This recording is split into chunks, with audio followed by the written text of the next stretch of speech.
or cloud. Okay.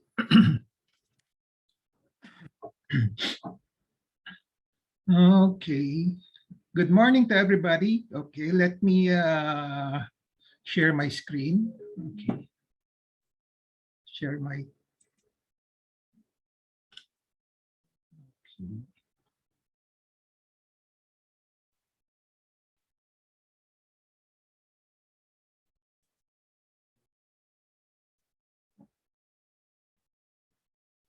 So last week, Dr. Ray, I asked them to do a systems thinking. Actually, last night lang pumasok yung assignment. Your systems thinking lecture, I asked them if the hospital was a health system, and it is. What are the building blocks in the hospital? Yeah. Because the WHO always tries to tell us that the health system is made up of 6 building blocks.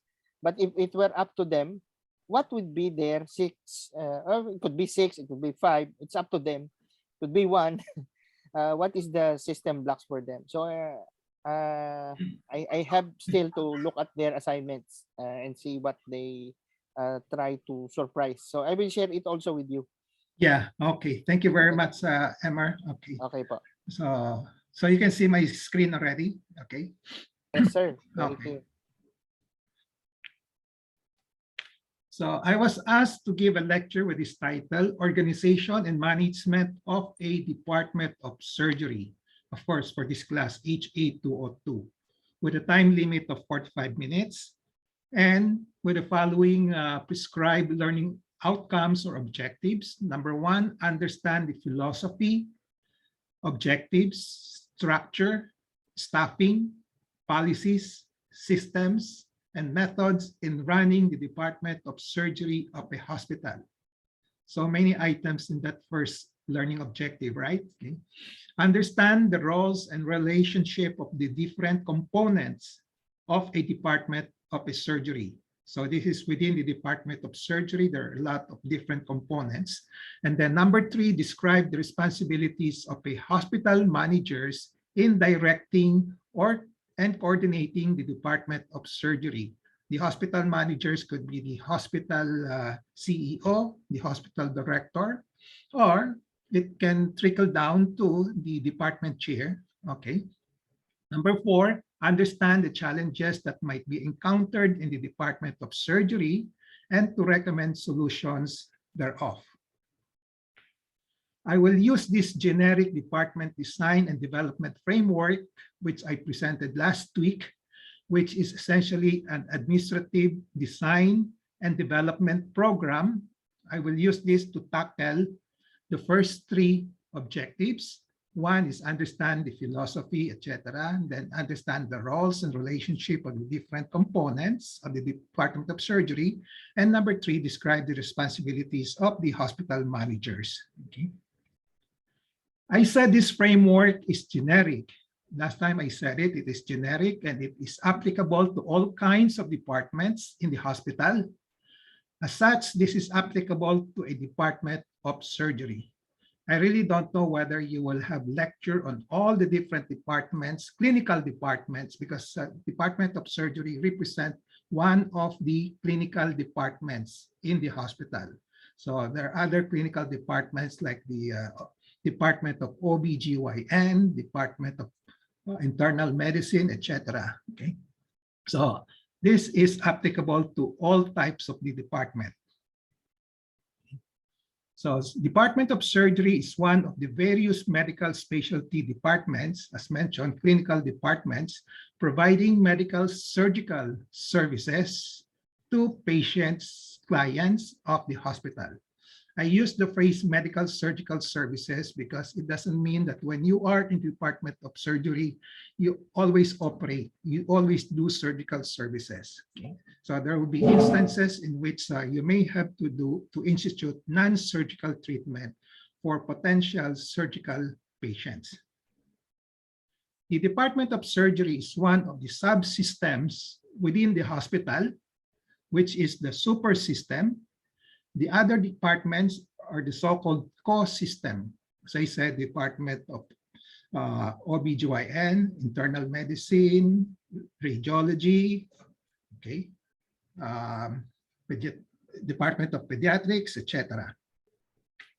Using this framework, this slide shows the essential and basic components of a Department of Surgery, which must be present to facilitate accomplishment of the authorized functions and services and achievement of its goals. So see the various boxes, which I will not enumerate anymore, okay, because we took this up already last time, okay. So there are about 22, 23 boxes there.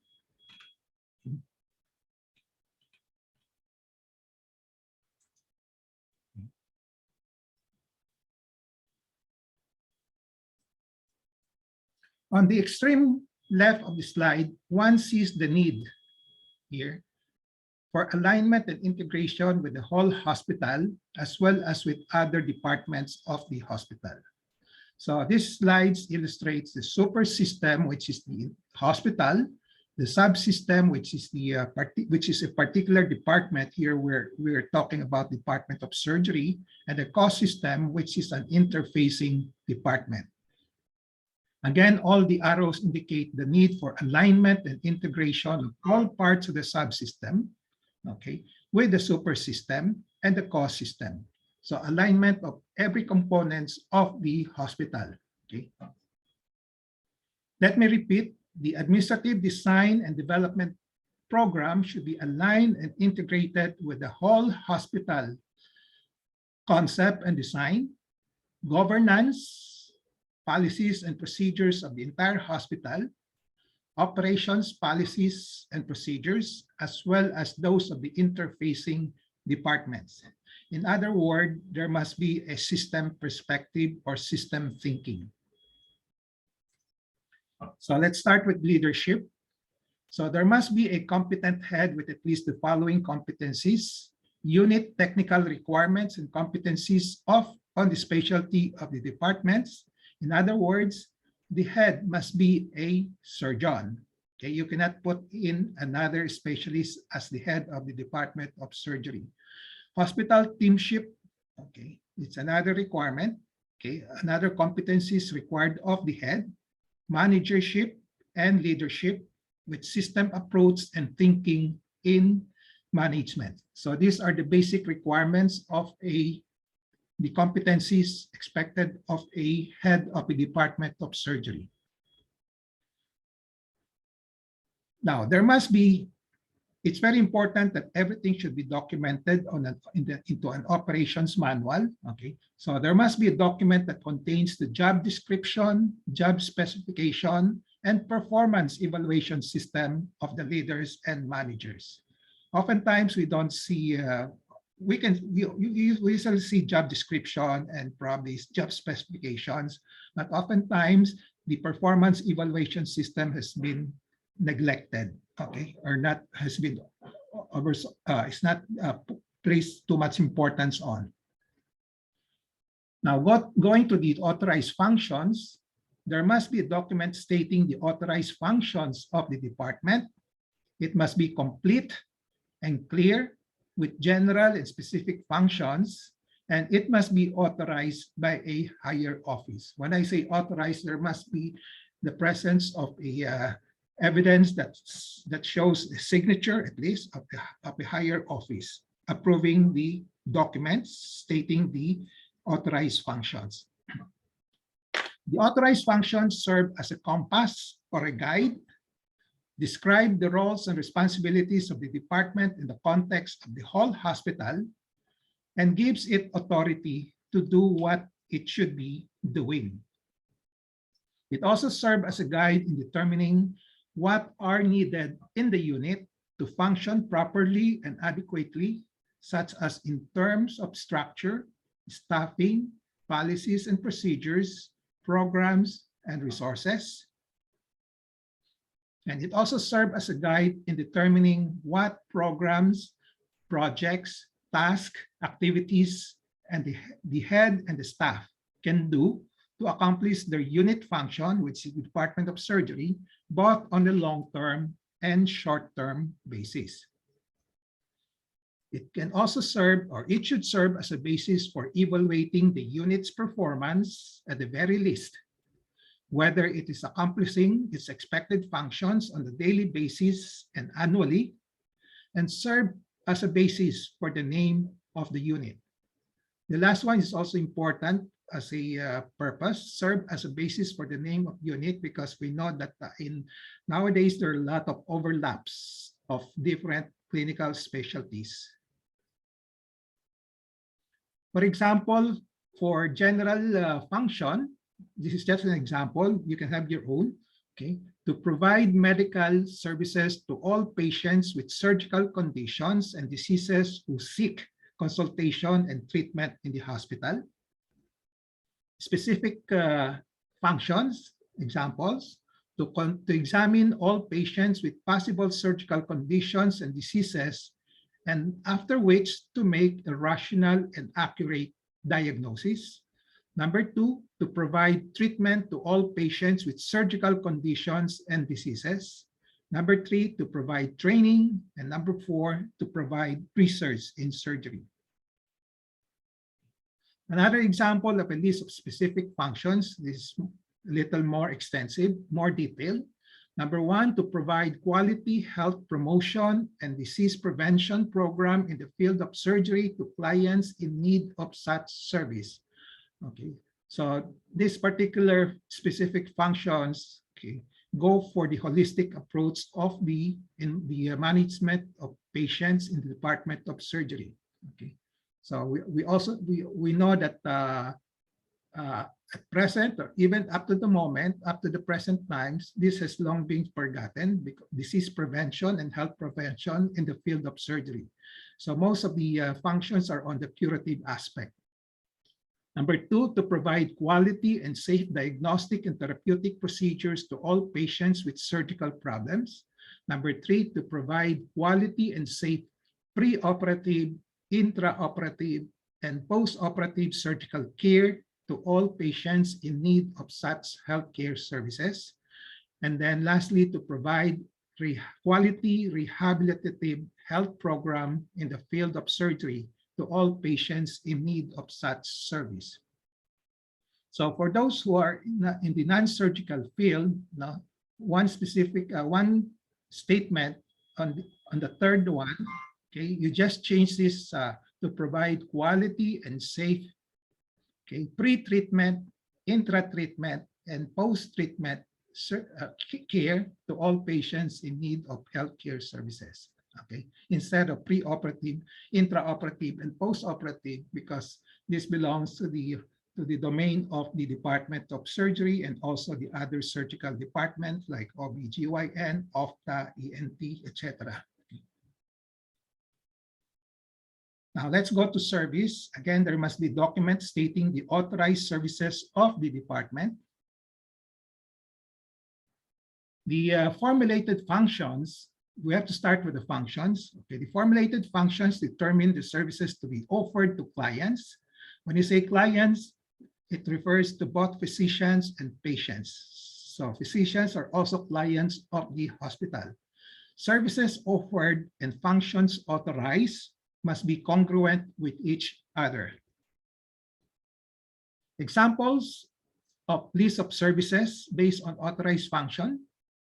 You can list it this way: diagnostic program, therapeutic program, preoperative, intraoperative, and postoperative surgical care program. Another example, health promotion and disease prevention program, diagnostic program, therapeutic program, pre-op, intra-op, and post-op surgical care program, and rehabilitative health program.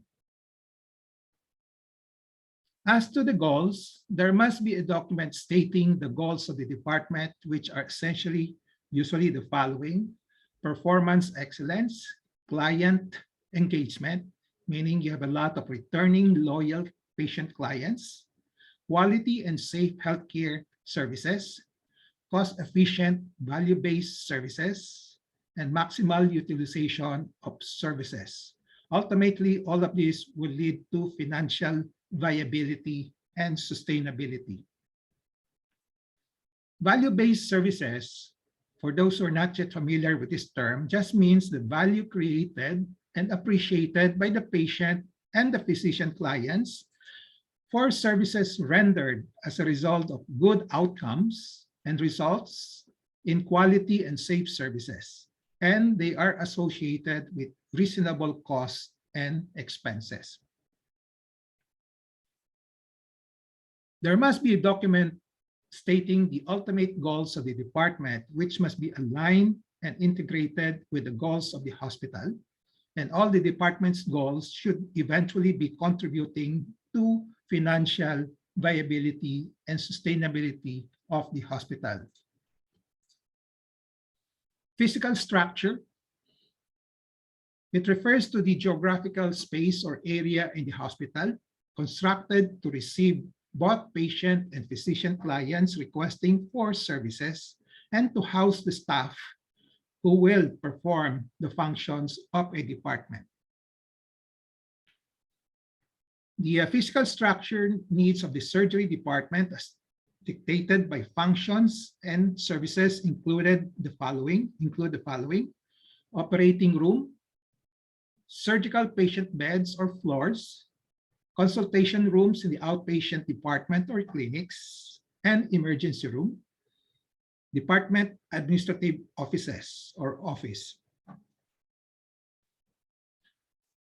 The surgeon or the department leaders must be involved particularly in the design and development of the operating rooms, surgical patient beds, consultation rooms in the outpatient and clinics, and the emergency rooms, as they have impact on its authorized functions and services. These departments and services are usually managed by different group of managers. The department leaders must take note of this service requirement as dictated by the authorized functions. Okay? And this is the first determinant of physical structure of the department. The department leaders must also take note of the other requirements and determinants of physical structure, such as statutory and regulatory requirements, DOH, the Ministry of Health licensing requirements. This is for the Malaysian students. Okay, building code, fire code, local government requirements, local government requirements, both in the Philippines as well as in Malaysia. Okay, I think you have local governments also. Specialty requirements, especially if there are residency training program, okay, and also on research, human resource program, equipment and material program, data and document records program, budget program, risk management program, business development program, quality standards, community expectations, efficiency, caseloads, and honors ones. So all of this should be taken into consideration when you decide on the physical structure. The physical structure of the department service areas must be compliant with the DOH licensing and structural requirements, particularly on locations and size. Okay, so in particular, they must comply with the following elements: accessibility with clear signage, adequate size, not cramped for the staff as well as for client movement, adequate lighting, adequate ventilation, aesthetics, which must be attractive at least, with a welcoming and friendly therapeutic environment, provision for privacy as needed, and comfortable waiting area. The architectural design, engineering, construction, this will be dictated by the Department of Health or Ministry of Health licensing and structural requirements and the physical structure requirements. Let's now go to human resource program. So this consists of MDs, who are the surgical consultants, fellows, residents, interns, etc. If there are programs or fellowship or residency program, internship program. So all these three categories of staff, medical staff should be included. Okay. So this consists of this medical staff providing medical surgical services both on a salaried and non-salaried basis. Okay. The specialist usually consists of consultants in general surgery, pediatric surgery, urology, thoraco-vascular surgery, plastic and reconstructive surgery, neurosurgery, and other subspecialties. There must be a document showing job descriptions, job specifications, and performance evaluation system of the human resource in the department. There must be documentation of adequacy and incompetency. That's the minimum. Equipment and material program, there must be a document showing the adequacy of equipment and materials needed to facilitate an effective and efficient functioning of the unit in consideration of the key functions and services of the unit. The most important factor to consider, the key functions and services, the statutory and regulatory requirements, and other objectives like business development, risk management, and IT-enabled system. There must be a document showing adequacy of equipment and materials in the following areas: in the operating room, surgical patient beds or floors, consultation rooms in the outpatient and the clinics and the emergency rooms, and in the department administrative offices. There must be a document showing a presence of a management system of equipment and material program, which include other things like preventive maintenance and calibration, especially of precision biomedical equipment. Nowadays, there are a lot of equipments, expensive equipments inside the hospital. Okay, and so there must be a document showing the management system of these very expensive equipments. Data document records program, there must be a document showing adequacy and accuracy of data, documents, and records needed to facilitate an effective, efficient functioning of the department in consideration of the key functions and services of the unit, statutory requirement, regulatory requirements, and other objectives like business development, risk management, and IT-enabled system. The documents on data, documents, and records should show adequacy and accuracy of data needed in the following areas, the various areas that I have defined earlier. Okay, so examples of patient records, examples in these areas will be the patient's records while rendering the services for the patients, governance and operations manual, department statistics, etc. Business development program. Again, there must be a business development program inside the department. Okay. It should show the presence of a structured and comprehensive program that will develop the business of the unit to make it viable and sustainable. When you say business program, it's not in terms of monetary values, but in terms of maximal utilization of services. This is part of the ultimate goals of the department. Budget program, there must be a document showing a budget that projects future income and expenses of the unit, and the budget is being used as a guide for day-to-day performance and financial evaluation at planned intervals. Every year, every 2 years, usually every year, at least in the minimum.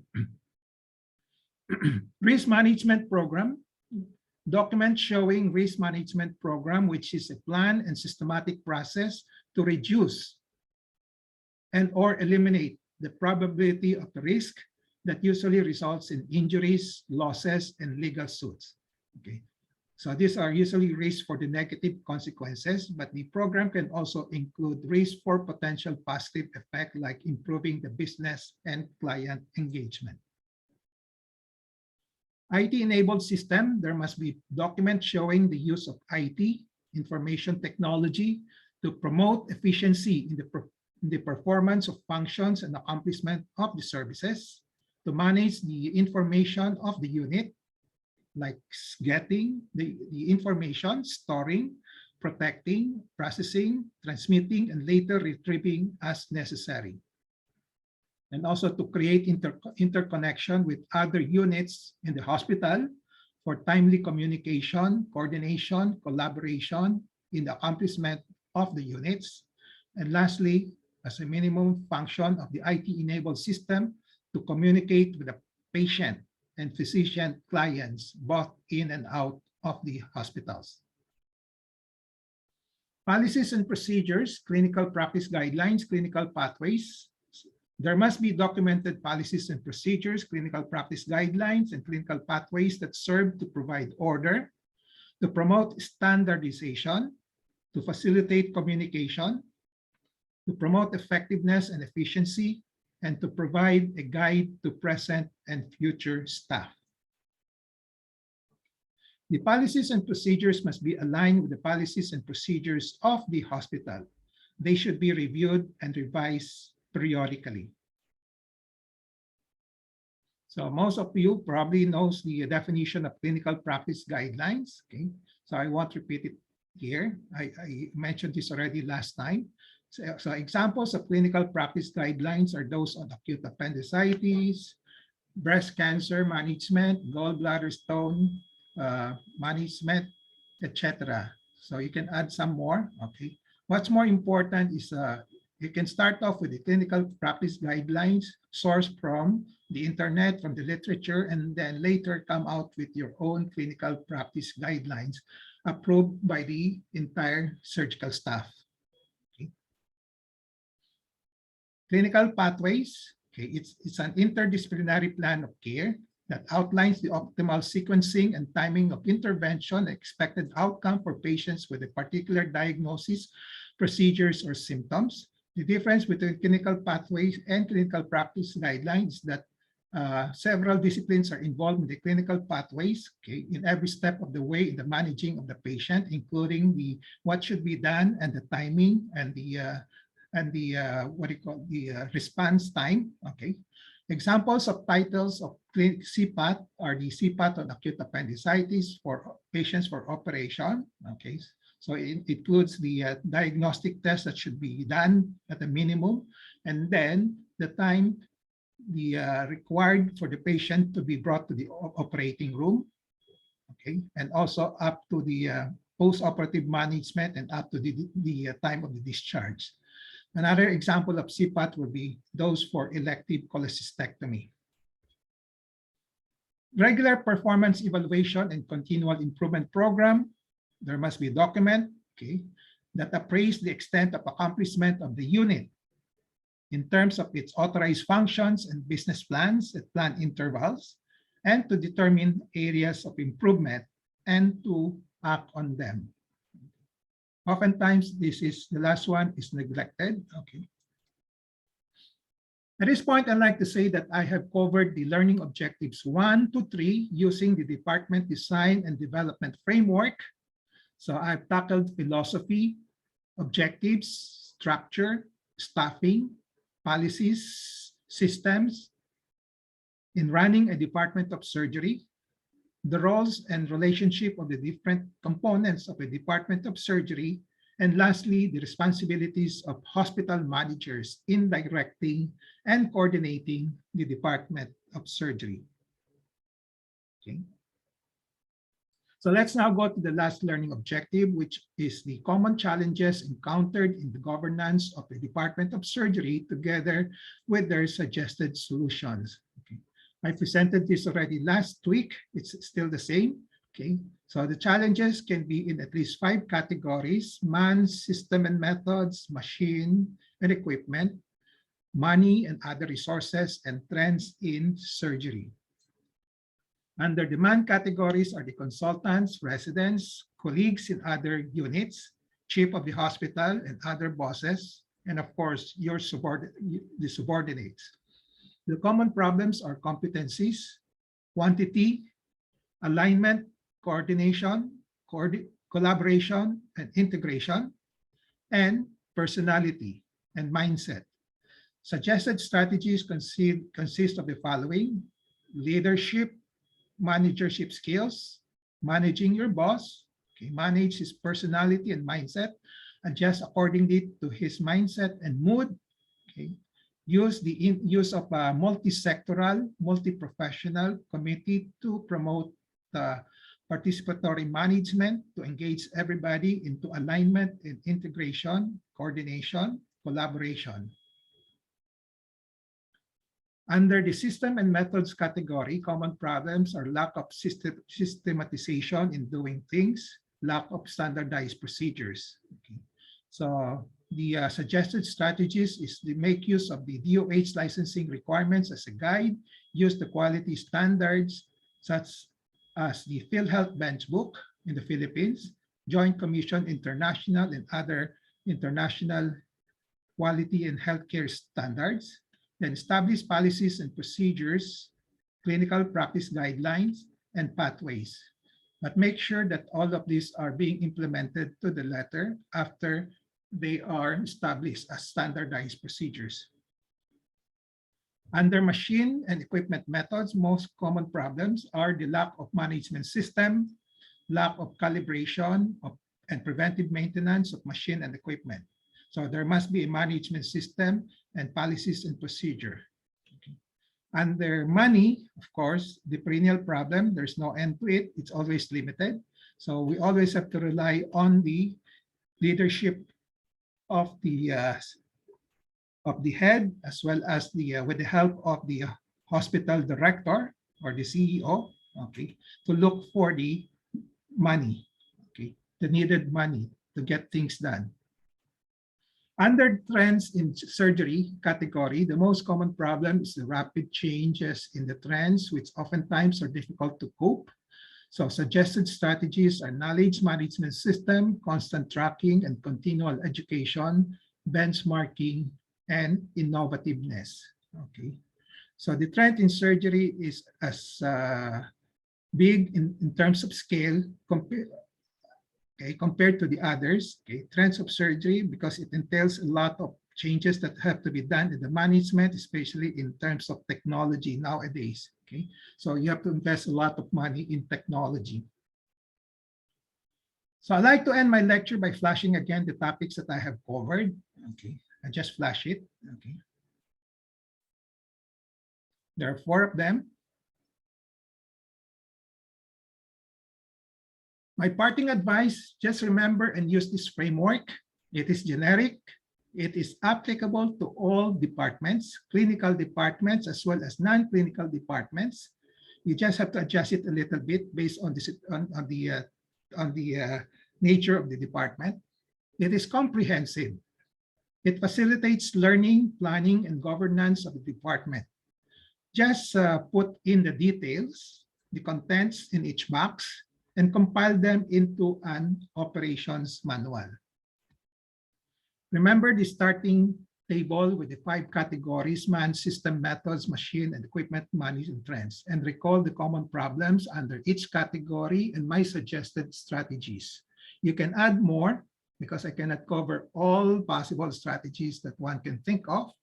Okay. You can add more as needed based on your setting and circumstances, particularly on the strategies. So with this, I conclude my lecture. Thank you for your kind attention. Thank you, Dr. Hoson. I open the floor for questions. Again, I am asking you to participate, as every participation is graded. And I hope that is not the motivation, but actually the interest in how to be a good hospital administrator, of which I think you aspire to be. So the lecture is actually short because it's very straightforward. And managing the Department of Surgery is only like that. Surgeons like to operate, and then operate in the sense that, of course, I mean the patients. And I think part of the administration is left to those of you who will probably assume the position. So Dr. Flor has a question. Go ahead, sir. Sir, good morning, sir. Morning. I would like to congratulate Dr. Hosan for the comprehensive lecture. Thank you, sir. Welcome. I have some questions, sir. First of all, regarding the structure of the hospital, you said there's a physical structure of the department. How can you give a recommendation, especially we are in the COVID times? Can you give a structure or a COVID proof or a risk reduction in measures for operating on positive COVID cases? Okay, the structure, this will be not only for the Department of Surgery, it should jive, Sir. align with the whole hospital, right? Because the patients goes to the hospital initially, no? And then after that, you triage and then you segregate which patient should go into the department on a particular department. No? Okay. So each department should also have a system of trying to protect not only the other patients with COVID, but also the staff, okay, from having COVID. Okay. So basically, it's just a triage and segregation of the patients and also of the structures. Okay. So you just build a structure in which you don't have to, in the entire hospital, probably you can build another unit, a separate unit, but of course, at the moment, what is presently built is just to respond to the present crisis, no? But eventually, you can transform this into, in the future, no? Okay, you can still use it for other emerging infectious diseases. No, okay. I don't think it will end with the COVID-19. Okay, because we have SARS, we have other diseases coming in every now and then. No, okay. So, but basically, in the Department of Surgery, it's just a matter of segregating some of the units in terms of isolation. No, you don't have to build a new structure for that. No. Yes, sir. Because the original structures now are not COVID proof, I think, and they were what we call the clean OR, the dirty OR for the surgeons. And if ever, what's the I don't know what's the guidelines now from the Philippine College of Surgeons regarding the validity of the RT-PCR? Do you have any idea? Validity? Yes, sir. Before doing the operation. Okay. So it all depends on the, okay, all these policies on RT-PCR. Okay, let's talk about the operations per se. Okay, let's just focus on the operations. Okay. So number one, of course, you have to be guided if there are policies in the DOH or in the IATF, you have to follow. Okay, you have to be cognizant of the guidelines now. But if there are no specific guidelines on the operations, then you can consult your hospital infectious disease committee. Okay, usually you have a hospital infectious committee.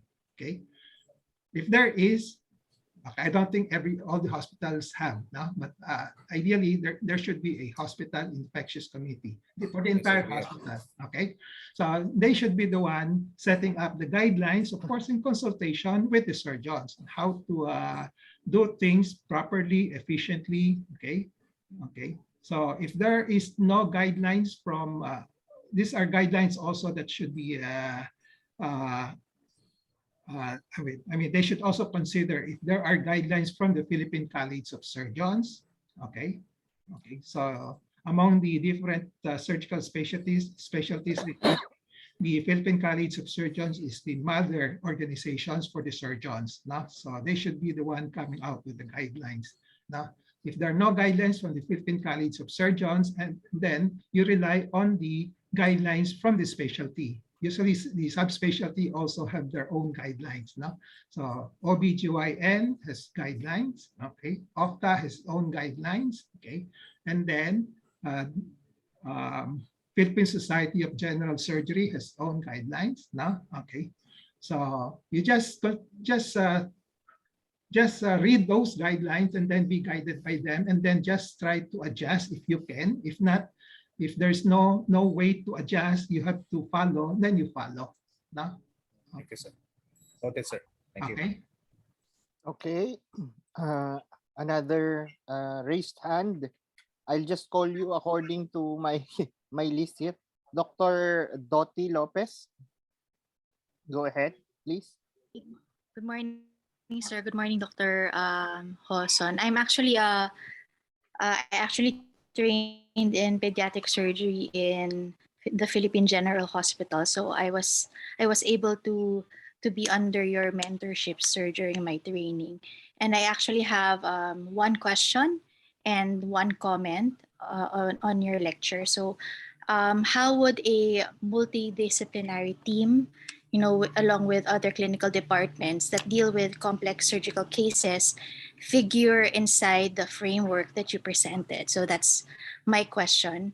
And my comment would be regarding challenges faced by the department. So by experience, the surgical department is actually one of the most hierarchical departments, almost militaristic inside the hospital. So it is a challenge, I think, to address the present trend towards a more inclusive and democratic system.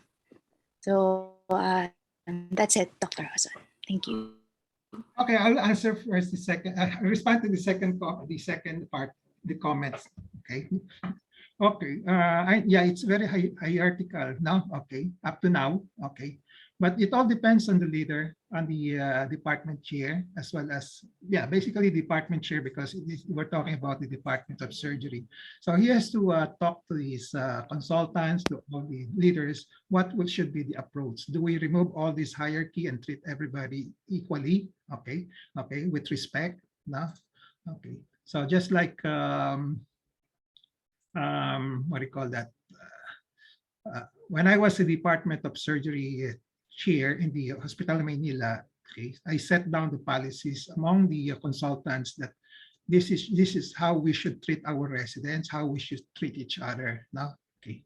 So trying to remove the hierarchy just to be as long as we come out with the set guidelines. No, my guidelines there is management of a patient guidelines, which I standardized to everybody now. So it's very flexible, okay, reasonable. You just defend your reason, okay, the reasons why you are doing it now, okay. If your reasons are rational, okay, it's good now, okay. So you cannot just rely on the personal opinion of a particular consultant now, okay. So the consultants will have to follow the guidelines also. Okay. Now, as to the what's your question? The multidisciplinary, multi-professional, the framework and the framework From other clinicians from other departments. Yes. from other departments. Okay. Okay, that's why you have to get these people together now, dialogue, talk to each other, and then present each other's side, and then come out with a win-win solution. No? Okay. So, and then of course, show respect to each other. No? And have in mind always the ultimate goal is the hospital. Okay, not only the department, your department, his department, but the entire hospital's goals and objectives. No? Okay. Okay, I hope that answers your question. Did I, Dottie? Dottie? Yes, sir. Thank you very much. Okay, next on the list is Dr. Audrey. Go ahead, Dr. Audrey. Hello, good morning, Dr. Hoson, Dr. Everett, Dr. Lim. Thank you for that lecture and for continuing it from last week's lecture of department designs. My comment or question for you, Dr. Hoson, is that I've often been involved with, or I've often been a spectator, or I was invited to many morbidity and mortality conferences of the surgery department as part of the patho team. So my observation then was these are venues, this has become venues for residents to be roasted for mismanagement of cases. Okay. So I feel for these residents because we know that they're in training and they're only under supervision of these consultants. But then maybe would you agree that these morbidity or mortality conferences be shifted to best practices conferences instead? So maybe less on dissecting or berating these residents for mismanagement of cases, and instead focus on best practice guidelines so that we can also promote a positive atmosphere within the department. Okay. Okay, that's true. That's true. That's very true. Up to now, it's still happening. No? Okay, but I'll try to cite my experience also as department chair, which I try to remove all these obstacles. No, but let me comment first that you cannot. I don't think you can really remove the audits, the mortality reviews now into best practice. Okay, you just have, because we really have to find the root cause of all the problems and make some improvement now. So it's just a matter of managing the discussions now, the proceedings now. Okay, and then of course after the dissection of the root cause, and then of course there will be some resolutions into how to improve further. So you can come out with input the best practice and then how to improve. No? Okay. Now, when I was the chairman of the Department of Surgery of Hospital Maynila, I also experienced all these things because I'm also a graduate of the UPPGH program. Now, up to now, I see all of these things going on. Okay, a surgeon will have his own mindset and then question the decision of the residents. Then he will try to invoke his own mindset and biases, okay? And then the other consultants who are younger consultants probably will just listen, will not make any move, okay? Okay. So I pity the residents now. Yeah, of course, I always, okay, I pity residents trying to find an answer that will be suitable to the mindset or the wish of the consultants, okay? So I don't think that should be the case. No? That's why I came out with I call it the management of a patient process. No? This I think should be the mother clinical practice guidelines, the mother, because it starts with, it make use of processes, okay? So let's say when you ask the patients, what's your a residents presenting, what's your basis for your diagnosis, okay? So a lot of times they come out with different answers based on different bases. No? Okay. So I standardize it by saying, when you come out of the clinical diagnostic process, we use these two processes. Let's agree on this. Okay. I told all the consultants, let's agree on this. No? So one is you use a pattern recognition process and then the prevalence process. Okay. So I hope you don't mind. We still have time. I can give you a short lecture on this process. Okay, so pattern recognition means as long as the residents will spell out, I saw a pattern for a particular disease. That's the basis of my diagnosis. No? Okay. Now, in case there'll be two diseases that will be presenting with the same pattern, then you use prevalence. Okay, which one is more common? Okay. Just like, okay, to cite an example, currently we have that COVID crisis, okay? Using the COVID as an example. So a patient presenting with upper respiratory tract infection, you can have flu, you can have colds, and then you have COVID, okay? So there's a pattern for upper respiratory tract infection, but there are different causes, okay? So your most probable primary diagnosis should be COVID because it's the prevalent disease right now, okay? So in the absence of COVID, you don't think of COVID, you think of flu, okay? So this is an example of the process that I usually teach the medical students as well as the residents, now how to use the processes. In fact, I'm teaching this to the patients now because I have to empower the patients because most of the time doctors do not explain what's their basis for diagnosis, no? Okay, so you have to teach the patients. You recognize this disease because of a pattern of a particular disease. And then if there are it's good that we have this COVID crisis that I can use as an example. It's very vivid to them. No? So you use prevalence. No? Okay. And then tell them that there's no such thing as 100% sure in all the clinical diagnoses. Okay, as long as you are rational, you have a basis, that's good enough. No? Okay. And then when you go for after the clinical diagnosis, then the next step is you answer the question, do you need paraclinical diagnostic procedure or diagnostic test or instrumental laboratory diagnostic procedures? No? Okay. So again, the process has not been really taught, but to standardize things, I told my consultant staff, this is what we're going to do. Okay. So you first, the processes that I use in determining whether there is a need for paraclinical diagnostic procedures are two things. One is the degree of certainty of your primary clinical diagnosis.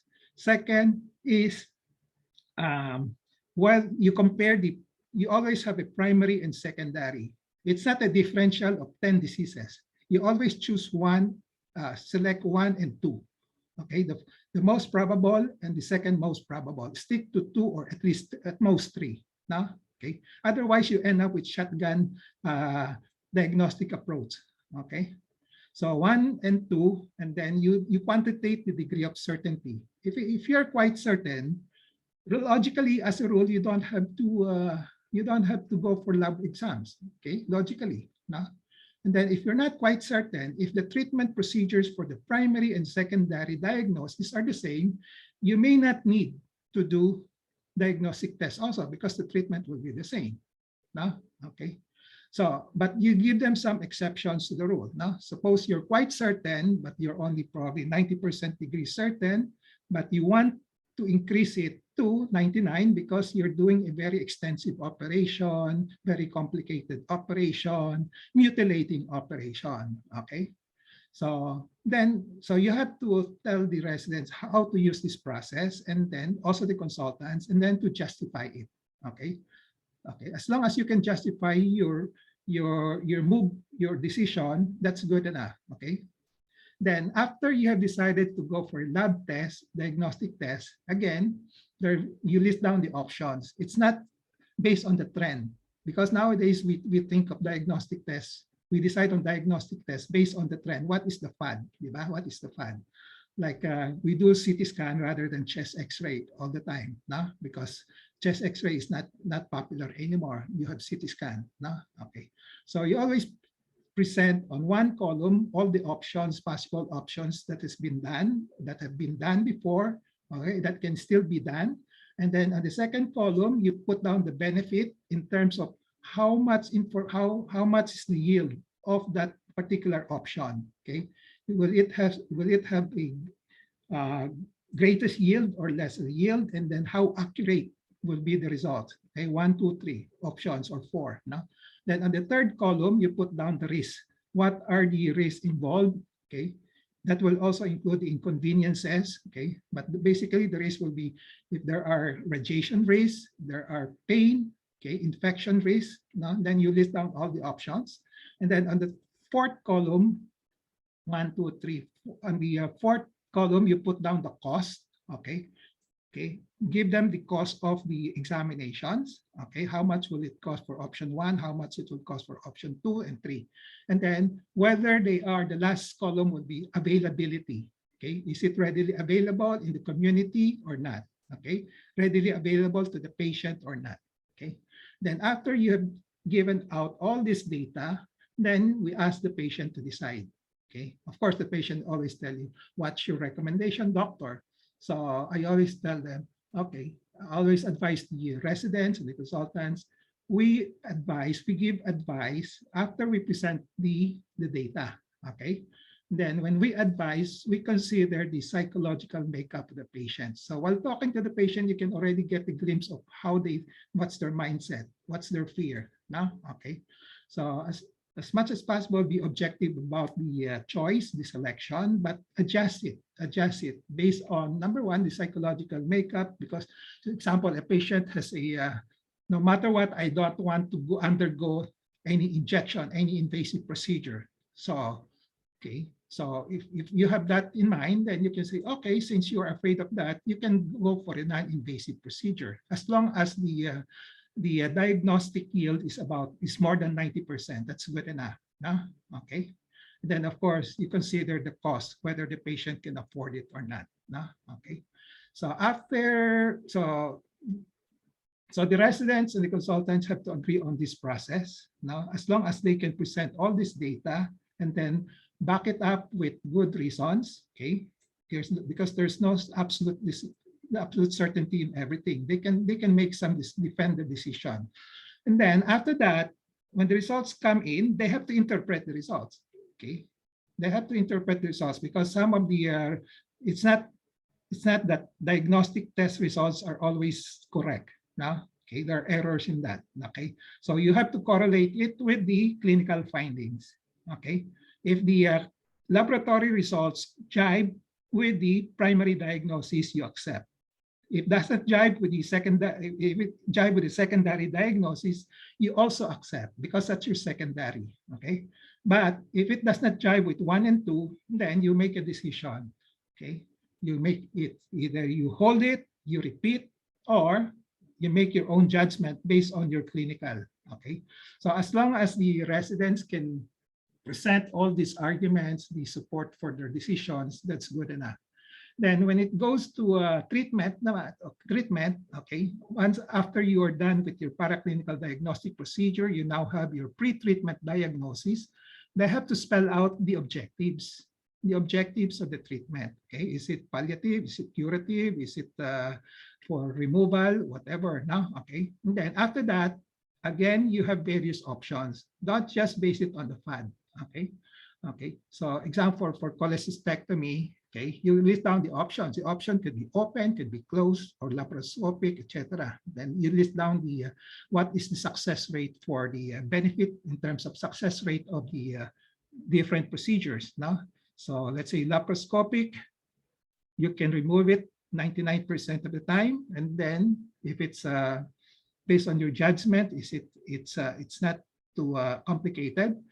Open cholecystectomy, you can also remove it 99% of the time. And then in terms of risk, you spell out the risk. You have a scar, you have an incision on the open, and then for lap, you have small scars. And then the others will be the cost. What will be the cost for each? No? And then availability of the equipment especially for laparoscopic equipments. No? Then you present this data to the patient and then let them decide. Now, if they decide on something, they want this thing, or I can afford it, I'd like to have lab, then go for the lab. No, okay.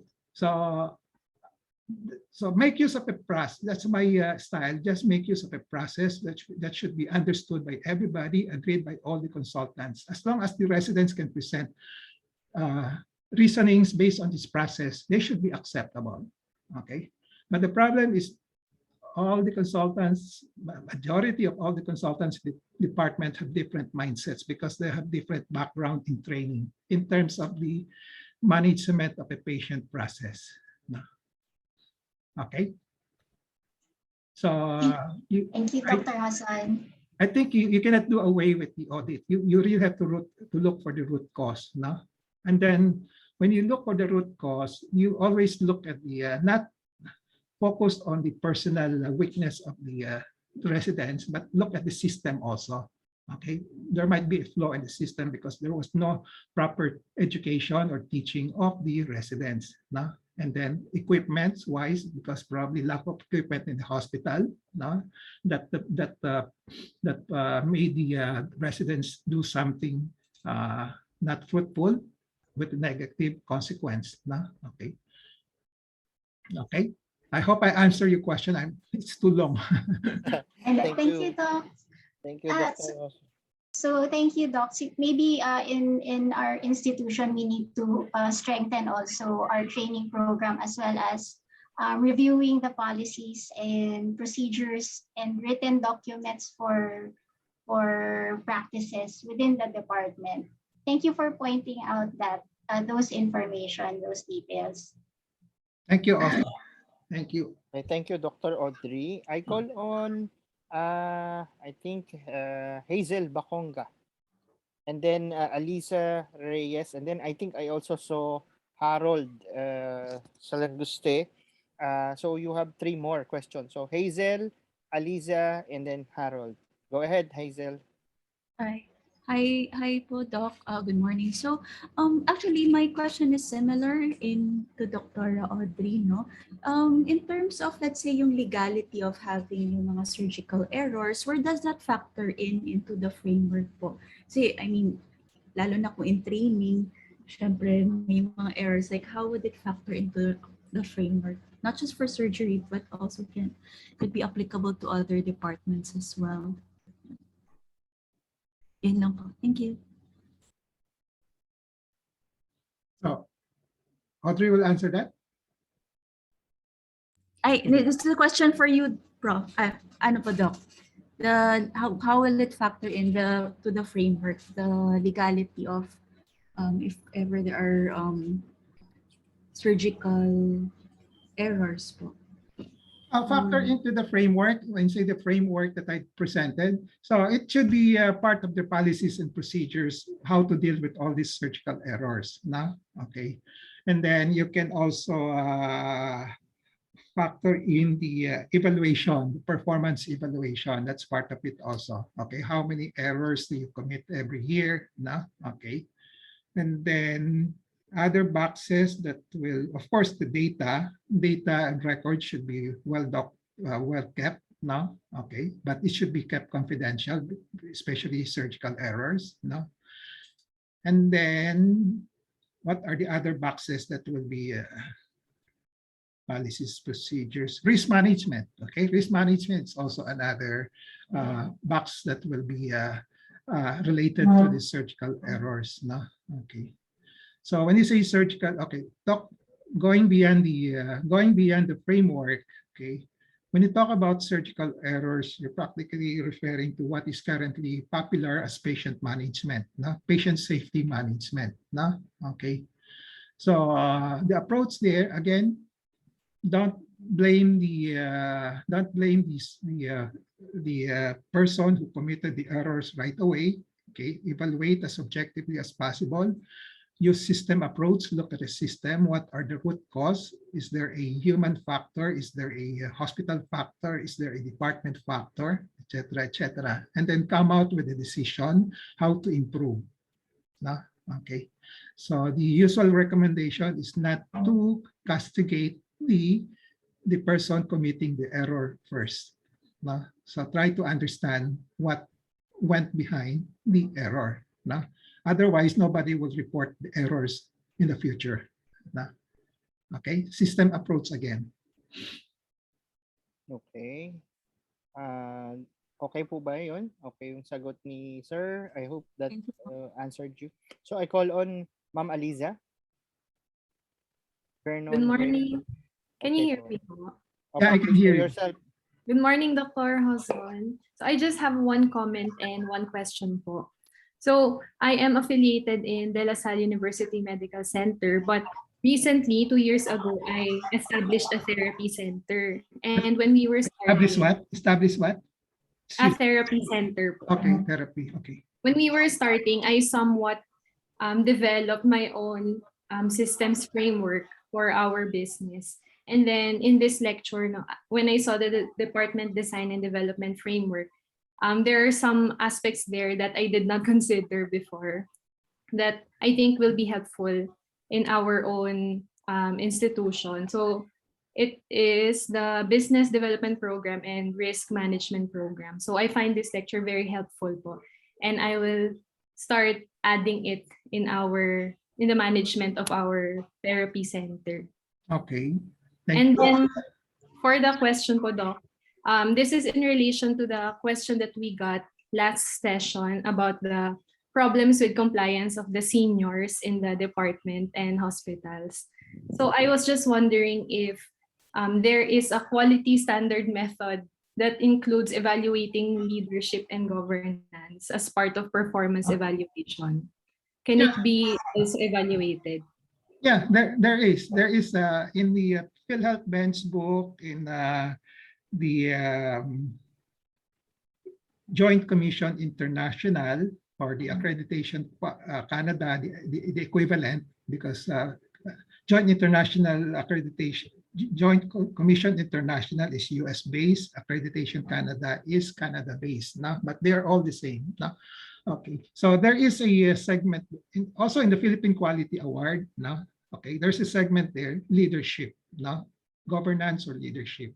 So there are questions in how did the leader treat their subordinates? How do they lead? No? Okay. Yes, So there are criteria to evaluate the leaders. No? Okay, the leaders will involve even high up to the board of directors, not only just to the executive chief executive officer. No? Okay. Nowadays, because of the trust on patient safety, no, it's only about 5 years ago, 5 years ago, in which the ACI, JCI, now will have to ask the board of directors to undergo training in at least have a proper concept of quality and patient safety program. Okay, so before it just focus on the word quality, so they now want to put in patient safety program. No? So the board of directors should be brainwashed or should be told that they should put some policies on patient safety. No? Okay. Now, regarding your first comment, okay, I want to declare that it may not be, my framework may not be complete as expected. You can add some more, okay? You can add some more. And if you think some are not relevant to your department, you can just put a little emphasis, but I think all of them should be in, but some are not probably as relevant as in other departments, no? As extensive as in other departments. No? Yes, po. So if you're talking about rehab, therapy is rehab? Yes, po, Doc. Okay. So it's a private one? Private one? Private? Yes, po, Doc. Okay. So business development, yeah, you have to come out with a business development program in which you can attract more clients. When you say clients, not only patient clients, you have also to work among the doctors. The doctors are also your client. No? Okay. And make sure that you have maximal utilization of your services, the services that you offered. No? Okay. Yes, po. I'd just like to make a comment on the maximal utilization of service. No? When you say maximal utilization of services, it's applicable to both government and non-government hospitals. Okay. I use that term because if I just put increased revenue, increased patient load from the hospital, it usually refers to the private hospital. No? But for a government hospital with fixed budget, they can exist, they can stay there for a long time, as long as they want, as long as it's not abolished by law. No? But you have to be guided by a criterion that will show that the services that you have established, has been established in the hospital, in the government hospital, is still producing maximal utilization of services. Okay, at the minimum. Okay, it doesn't have to be in terms of monetary value, but you are catering to a lot of patients. No? So that's the reason why I use the phrase maximal utilization of services. No? Okay, and then in those units which are not really income unit, no, the non-income unit are created also for a certain purpose. Okay, so they offer services. So they must show that the services that they offered are maximally utilized, even though there's no revenue being generated. No. Okay. Thank you very much, Doc. Any more? Okay, Harold, go ahead. Yeah. Kindly show yourself also. Sure, sir. Yeah, good morning, everyone. Hi, Prof. Hosan. Yeah, my question is regarding in terms of especially those who are in the private sector. So hospitals envisions quality healthcare and client satisfaction, a 5/5 ranking would be an ideal score for customer survey and a client satisfaction. And then aside from that, finance side would always want to protect the interest of the stability of the company. So more often, or if not all, most of the companies are trying to maximize the medical manpower, and it also resulted in terms of workloads and additional workload and unsatisfactory in terms of the performance, thus resulting to unsatisfactory of the client or the review of the client. So based on your experience, pulling it out from your experience, how do you balance the interest between the finance side, protecting the risks and the stability of the company, versus the idea or what the company envisions in terms of providing quality healthcare to its clients? How do you balance? The keywords balance. Yes, between the finance side and then the operational requirements of the hospital. Again, you go back to system thinking. No? So you have to consider all the possible angles to that. No? Okay. So yeah, okay, you have a business, then you have a service that you want to offer, and then you think of what will be the potential, okay, in terms of risk management, what the positive side in terms of what revenues it will create, no? It will generate. And then after that, you decide that it's very attractive, we should go for it, no? Then you think of all the people that you have to input, no? Okay, the manpower that you have to put in, no? Okay, then you consider the cost of your manpower. Okay, that's one. Okay, and after that, you can also consider the cost of the equipment, the structures that you have to create, no? Okay, and then after that, you try to analyze if it's a go or not. If you can get the necessary income to generate the necessary revenue after consideration of the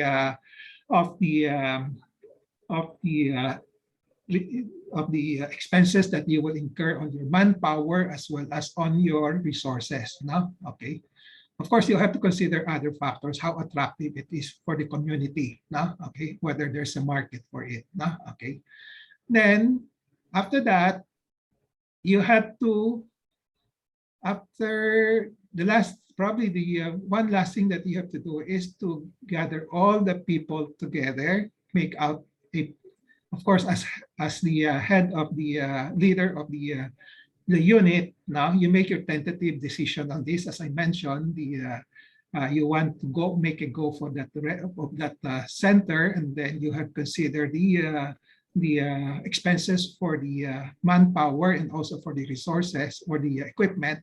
Then you go to probably the last step. Now the very crucial step is to get all the people who will be involved there together, and then listen to them.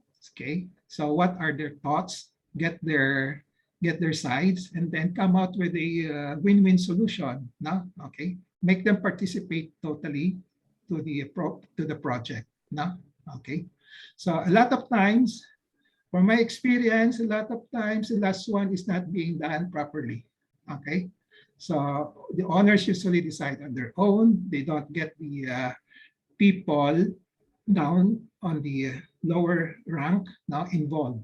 No? Okay, they just hire them. Okay, do this for that, do this for me. You know, no? Okay, so you have to get them together, and then as part of probably make a strategic planning conference of plan this at their level, so that you can communicate what you want and also get their involvement and commitment to the program.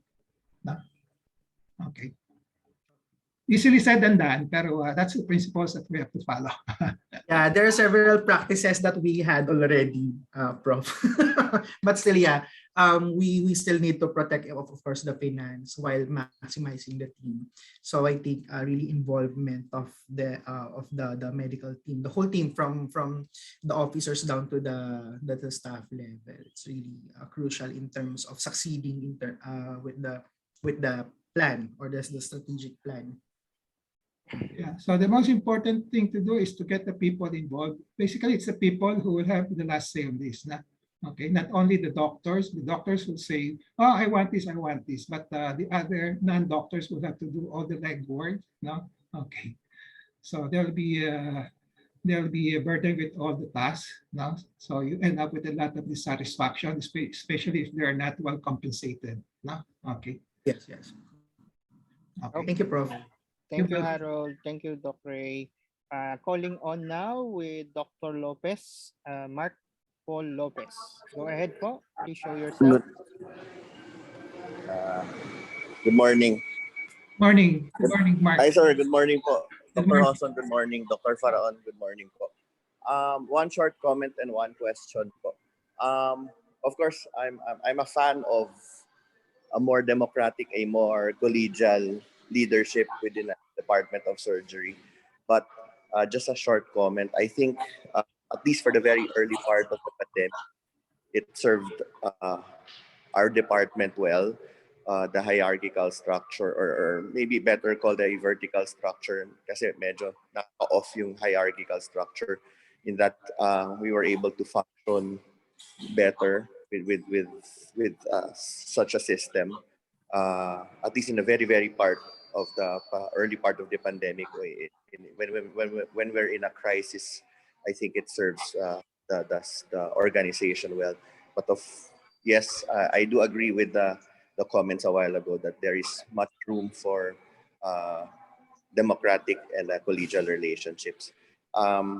My question, sir, and this may actually be applicable as well to the other departments, other practitioners from the other departments, is sometimes when it comes to equipment procurement and equipment upkeep, the responsibility sometimes falls on the department, on the individual department, rather than on the hospital, particularly in government hospitals where there's a very tedious bidding process. The concern I have with private hospitals is that there's much concern about ROIs.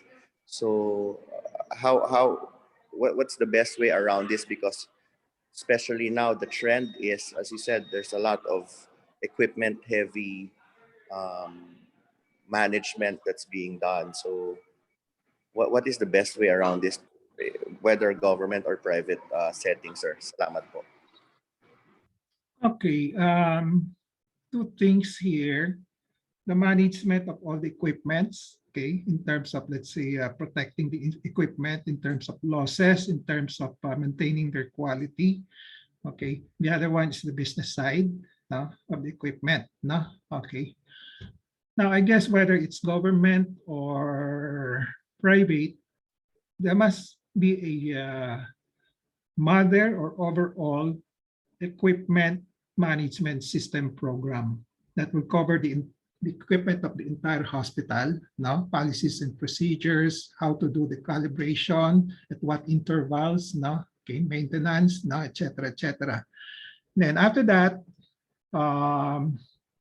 you cannot avoid that there are some departments who might be wanting these equipments, other departments would want this.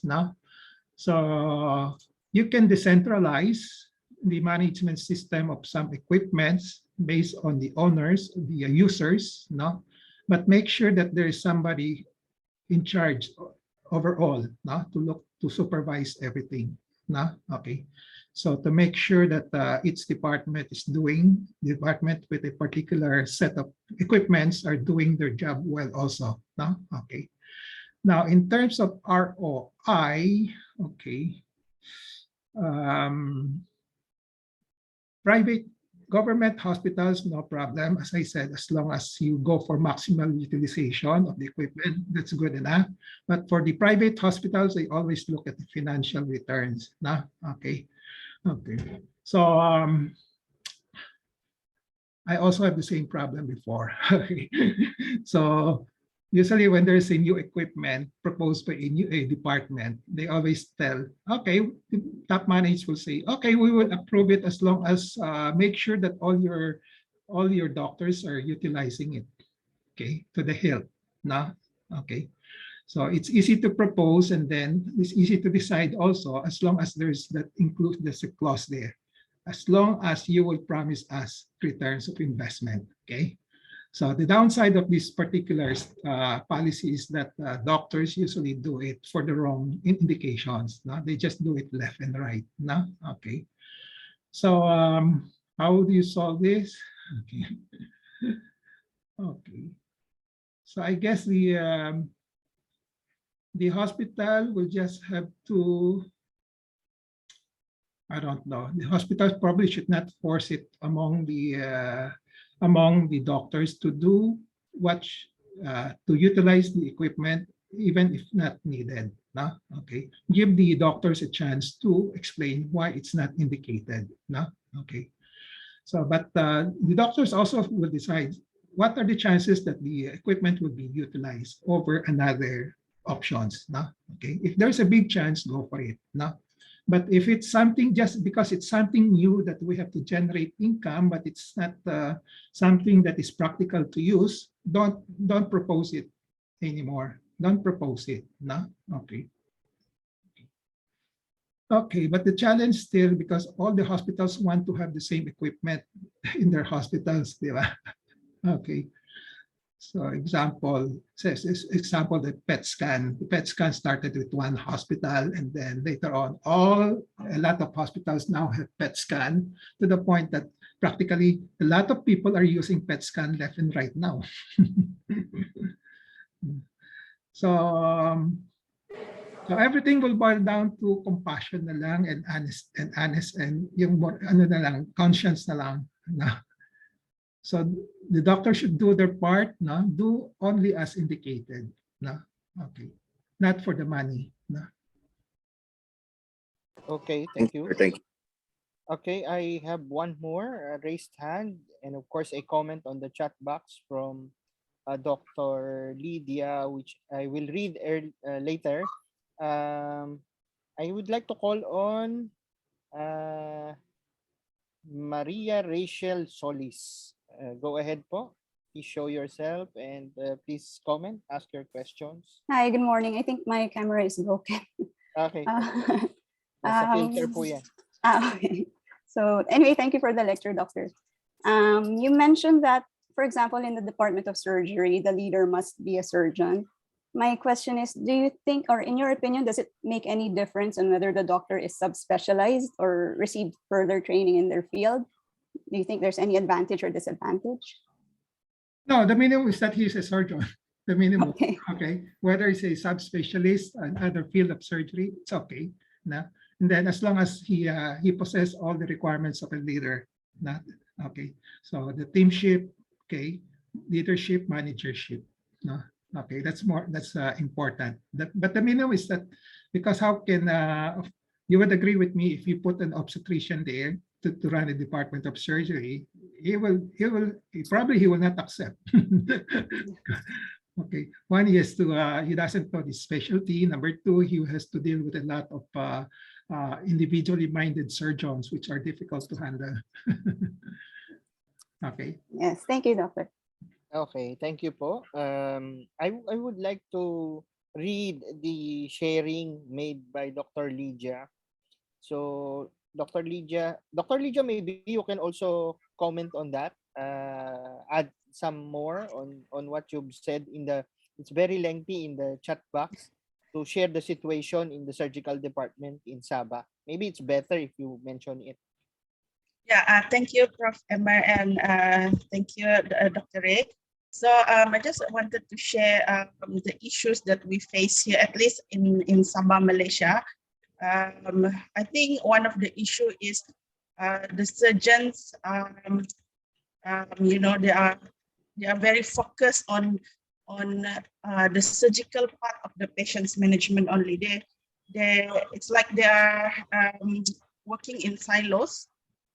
They don't really communicate with other departments. This was through when I was an intern or houseman, what we call it here, more than 10 years ago. I'm not sure now because I'm sure leadership has changed over the years. So yes, so like the example that I gave, when I was an intern with the surgical department, like simple medical conditions of the patients, these surgeons usually they don't directly treat them. They leave it to the medical department to see simple hypertensions of the patients who will undergo surgery procedures, for example. So these are left to the interns who are still learning, some very junior interns, to refer to specialists from the medical department. I know it's the learning process for the interns, but it has somewhat caused some delays in the management of the patient as a whole. And when I was posted then as a medical officer in the district, when I was a junior medical officer, this thing is still evident when I refer patients to the surgical clinic, and they which needs 2 hours travel from my hospital to the tertiary hospital. When they find some other complaints by the patient, for example, joint pains, they can actually just talk to their colleague in another department, for example, rheumatology department, but they don't do this.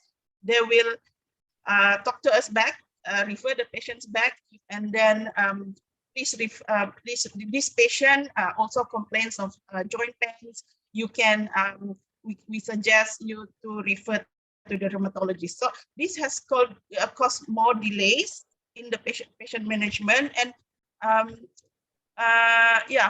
increased travel time, added travel time for the patients to go again to the tertiary hospital at another date. So I think communication between specialists, between different departments is very important for the management of the patient. So this is not evident only in the surgical department. Actually, other departments in the specialist hospital, I think maybe Dr. Kartik or Dr. Sherhan, who is affiliated with specialist hospital, can talk about this better.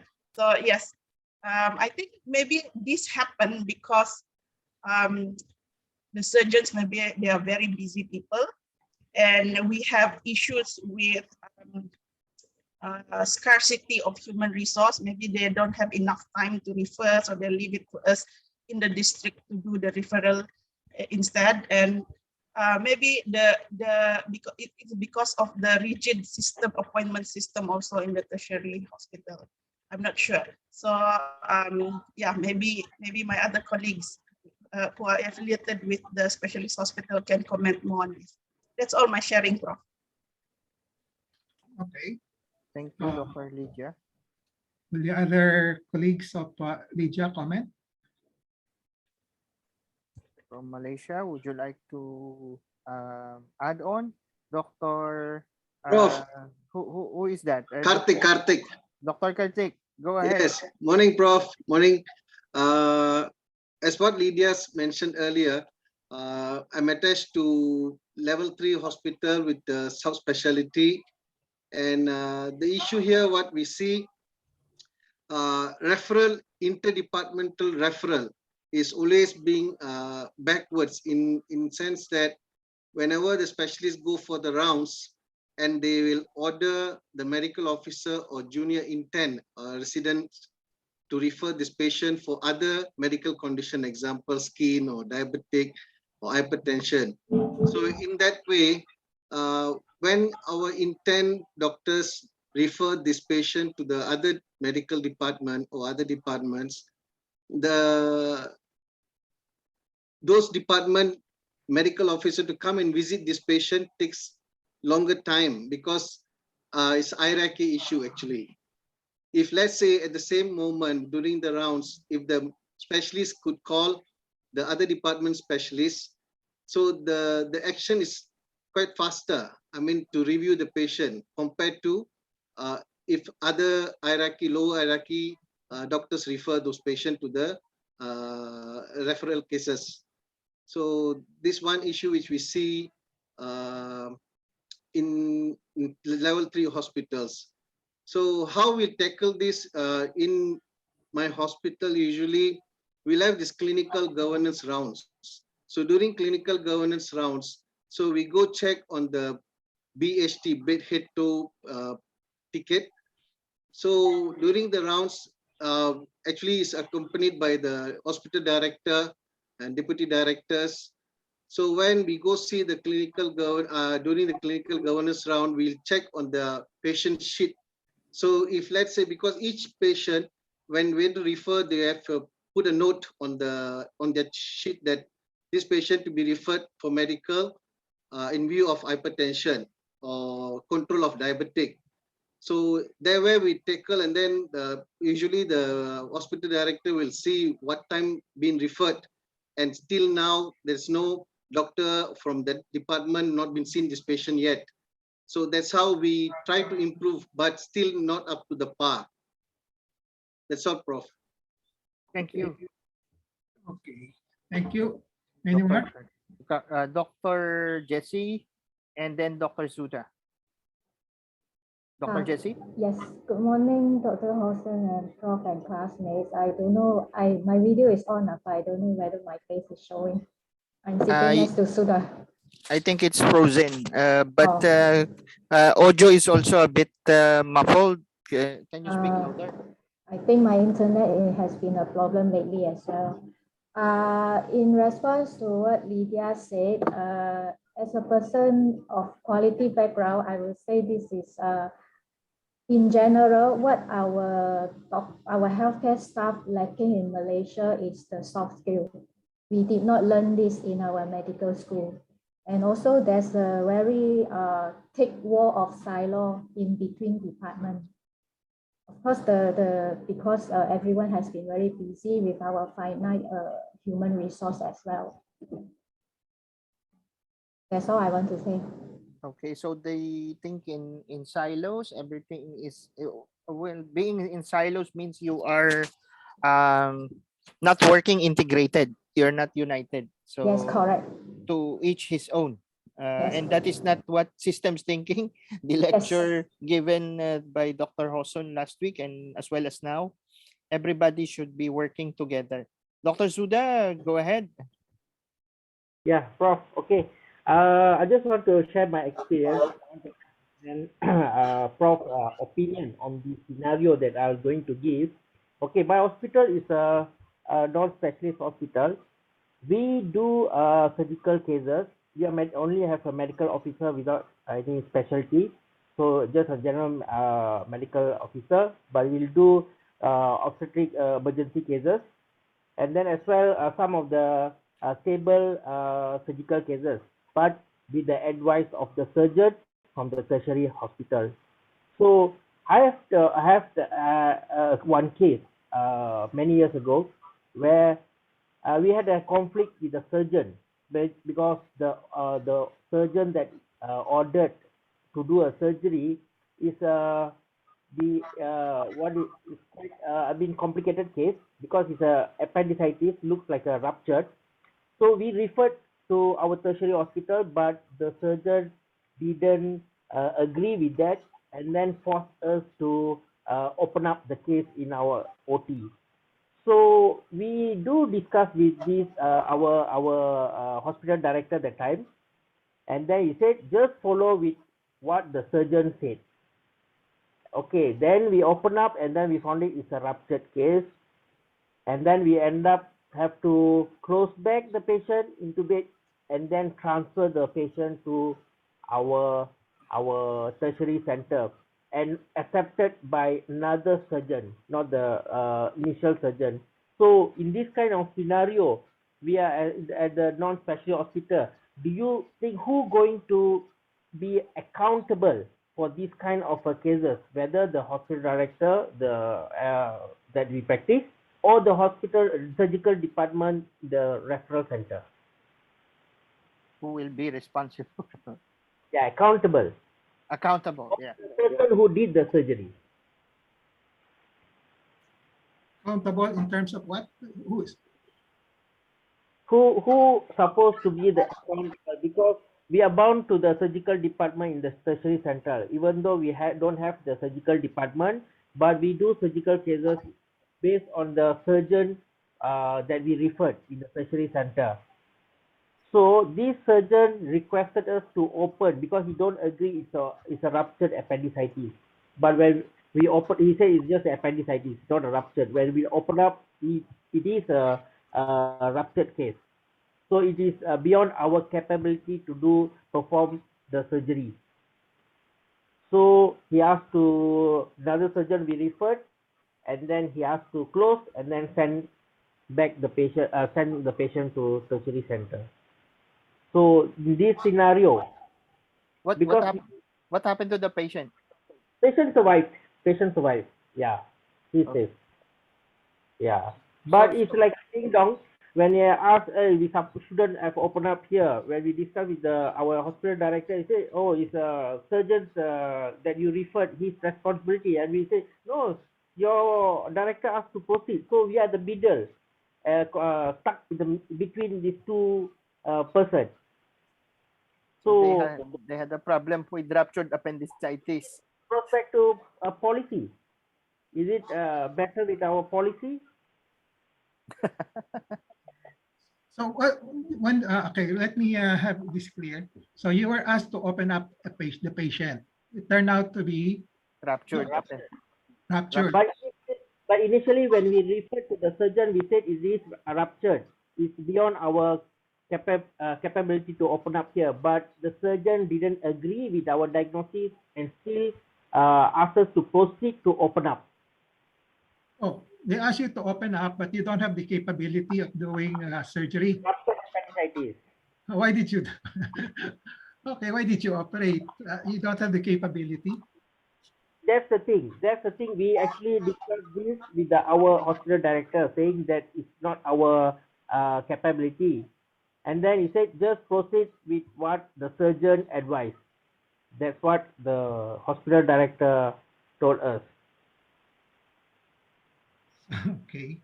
So it's very complicated. I don't know. If they ask you to open up, it's assumed that you know what to do already, right? Yes. But you don't know what to do. So you have to close the patient up and then bring the patient to the other. Yes. It actually quite frequently happen. It's not only ruptured, but when we open up, it is a appendicular mass. So actually, a lot of cases we have to close down until then. I became the Pengarah Hospital. I bring up this issue, and then to discussion with the head of service in the Sabah state, and then they said we need to stop this doing this kind of cases. Yeah. What happens in that case, Dr. Hoson? If you have a ruptured appendicitis that you opened and then you closed again, you did not remove the. I think it should be an appendectomy already because it's ruptured anyway. You have to remove all the foreign thing there that might cause infection. But instead, you close the patient again, leaving everything still there, still ruptured, I guess, and then send the patient to another hospital. What happens there? Is that a risk also for infection? Or did they also bombard the patient with antibiotics just to make sure nothing happens? Well, it all depends. Let's say they know that they cannot do the appendectomy. Okay, so it's appendicitis, ruptured now, and then there's a plan to bring that patient to the surgical center. No? So, but if the intention is for the surgical center to continue with the operation, that's not a problem. No? Okay. Okay, but if it's they leave it alone and then they want to treat it through antibiotics now without removing the appendix. So you sometimes they cured by themselves the appendicitis, okay, because it's a phlegmont. You said that it's phlegmont, no? Okay. So sometimes it will proceed to rupture, no? Okay, anything can happen, no? Okay. So anyway. Is there accountability there in that case? And I think the question is what to do in that case. Yeah, accountability. I cannot really answer that question definitely. So it all depends on your policies and procedures. No? So you have to go back to your policies and procedures. No? If the policy says that you were directed by another well-qualified surgeon to open up, no, then you have to follow. Okay, if it's based on the policy. No, so but the policy is if you open it up, you cannot do anything. You are obliged to transfer the patient back right away. No? Okay. If you're following that policy, that's well and good. No problem. No? Okay. But if there are no policies, then you're going to quarrel really. You're going to hit each other head. No? Try to blame each other. No? Okay. And I think there should be something that should be done policy-wise to stop, put a stop there. Yeah. It should not be happening every time there is a patient with an appendicitis and coming in for that same set of symptoms and complaints. I think there should be a resolution there somehow because, you know, you can never tell. It will happen and happen and happen again. So you have to put a stop there policy-wise. You have to talk about it. Otherwise, it will keep on, you know, happening. So, time check. We still have 15 minutes. Yeah. Let me comment. Let me comment on the comment of Lydia. Okay. Okay po. Okay po. Okay. Okay. Let me comment on the comment of Lydia first before I might extend it to the last one. Okay. The last issue. There are two issues there. No? Okay. The first issue is patient's treatment has been delayed because of one, the interreferral, interdisciplinary professional referral. Okay, that happens everywhere, even in our country. No? Okay, so number one, possible causes for this will be turfing. No? I'll explain that later on. Number two is ignorance of the how to treat, no? Because we don't know everything about medicine. No? And then the other one will be, the third one will be the different mindsets or approaches of a particular specialist. No? Okay. I'll just mention these three, not probably put more importance on the turfing. Okay. There are some hospitals in which, especially the specialty hospital, I mean, hospitals with different specialties. No? If you have diabetes, you should refer to the department. If the patient has diabetes, the patient should be referred to the section of endocrinologies. Okay. If you have hypertension, you have to be referred to a cardiologist. Okay. So-called turfing problem. Okay. Okay. And then others, probably if you have eye problem, no, even with just simple sore eyes, you have to refer to a ophthalmology. So that's an example of turfing problem. So if there are policies on that in the hospital, then you just have to follow.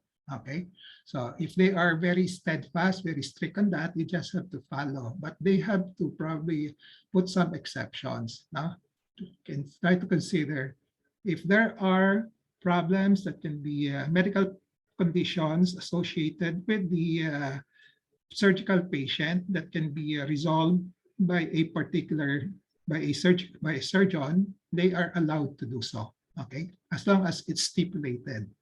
Okay. The other one is ignorance. As I said, all of us do not know everything. Even what we studied in medical school or general medicine. No? Sometimes we don't practice it anymore. We forget how to deal with it. No? Okay. So a tendency is okay for the surgeon just to refer. No? Just to refer because I feel uneasy about treating hypertension. I feel uneasy about treating diabetes. No? Okay, that's one factor. No? Okay.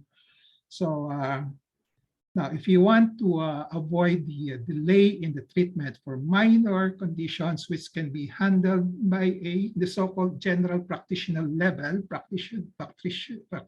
level of the general practice or primary physicians, no, then you have to stipulate it there, no? Okay, that the doctor can also treat the the conditions that belongs to the general practice, and then probably you should undergo the hospital probably can put up a system of training review for the minor conditions that can be done by the specialist. No? Okay. The number 3 consideration, which is I find very also important, is that all doctors have different mindset, decision making, problem solving style. No? If I feel that this is not, example, if I feel this is acute appendicitis, but the other surgeons feel that it's not, then there's a conflict. No? Okay. Okay. Different mindset. No? Okay. And then example also is that I feel that between the surgeons and anesthesiologists, I feel this patient does not need any more cardiopulmonary evaluation because she's in good health now. Okay, but the anesthesiologist will say, okay, we still need to do a cardiopulmonary evaluation because of certain criteria that they use. Sometimes they use the age. Sometimes they use a simple history of asthma, which has been there for 20 years before. No? They use it as a basis for doing cardiopulmonary evaluation. But for the surgeon who said, oh, I don't think the asthma will do any harm because it has been there for 20 years, 30 years, it has not recurred. No? So we can proceed with the treatment. No? Okay. So there will be differing opinions. No? Okay. So if you have all these problems, I guess the best way is to come together, to identify the problem, no? Come together, multidisciplinary, multi-professional, okay? And then talk about it, and then try to come out with a practical solution, okay? All pointing to with the goal of the patient's interest, no? Okay. So in the private hospital, probably early treatment, early resolution of the problem, just as in government hospital, but also trying to decrease the cost of the patients. Because if you in the private hospital, if you refer this patient to another specialist, that will entail additional cost, even though it's not needed. No, okay. So they may be doing a lot of tests which may not be necessary. Okay. So, but I mean, there should be collaboration, cooperation among the different specialties on this. No? Come out with policies and then training. Probably the most important part there is after the policy has been set, then continue on with some training program. No? Okay. Now, as to the appendix, okay, I think I have answered that the appendicitis case. No? Okay. So as long as there are policies, then stick to the policies. But if you think there's some flaw in the policies, no, come together, sit down and review. And then what's wrong with the policies? Can we improve on it? No? Okay. Okay. Did I answer your comments, Lydia? Yes, thank you, Doctor. Okay, I think there is an additional one from Dr. Zul. About his hospital, that they don't have a designated surgical department because they are a district hospital. So they have wards and doctors that are generally divided into 3 general groups: emergency, medical, and non-medical. And for each designated sub-team, follow the visiting specialist, see their cases, follow the surgery on the operation day, mostly removal of cyst, rarely appendectomy. And then they have a visiting specialist from one major specialist hospital. So in his opinion, is this concept also applicable to level 1 hospital? Is it okay to do, probably to rephrase it, is it okay to do systems thinking in a level 1 hospital? And management-wise, he thinks that there is no much difference in the framework. Is there a possibility of also applying it if your hospital is small, Dr. Ray? Yeah, Okay, the system thinking does not exclude any type of hospital. No, any level of the hospital can be is applicable in terms of the system thinking. In fact, even in the hospital, non-hospital problems in your family, anywhere in your relationship, you also apply system thinking. No? Okay. So system thinking is just you look at all the different causes, and okay, and then example in your level 1 hospital, so you have only three categories of physicians, and then you look at the cases coming in, how many cases are emergency, how many cases are non-surgical, how many cases are surgical, and then you try to look at the distribution, what are the different types, no? And then you look at what are the competencies that you need to improve on, okay? And then you look at your own people. Are there people willing to undergo some form of training just to patch up the problem until there is a specialist coming in the future, no? Okay. So, and then you also think of the the budget that you have to put in, okay, to improve the system. Okay, so that's part of system thinking. No? Okay, okay. And I do agree that, systems thinking can work actually in any health facility, level 1 to level 3. So at this point, it's 5 minutes before 12. I would like us to probably, Dr. Ray, if it's okay, take a photo with all of the students. Sure. So which I will share with you later. We would also like to ask again a copy of the lecture. Kindly send just to my email, and then I will share it with them later on. Okay. Okay. Kindly look at the camera. Please open up your camera and show yourself. Maybe I don't know where I will sit next to Dr. Patrick. So we are classmates. We are both in row 3. Okay. One, please open up your camera. Otherwise, you will not be included in the smiling photo. 1, 2, 3. Okay, another one before lunch. 1, 2, 3. Can you already smell the food? 1, 2, 3. Okay, thank you very much. Okay. We will still see Dr. Ray next week with another important lecture, and it has something to do with quality. Quality. Quality. Yes. Okay, well, one last question. Do you still want the Olete for this? You want the Olete? It will be shared here. You still remember the Olete? Because a lot of you actually got high grades. So might be only one take for today. Sige po, is it in the chat box already po? I will post, I will give it to you through the email na lang. Okay po, and I will send it to them, share it to them. Okay. Okay. Okay. Okay, maraming salamat. Bye-bye. Terima kasih to all our friends. Okay po, bye-bye. Thank you, Dr. Ray. See you next week. Bye-bye. Bye, Dr. Pat.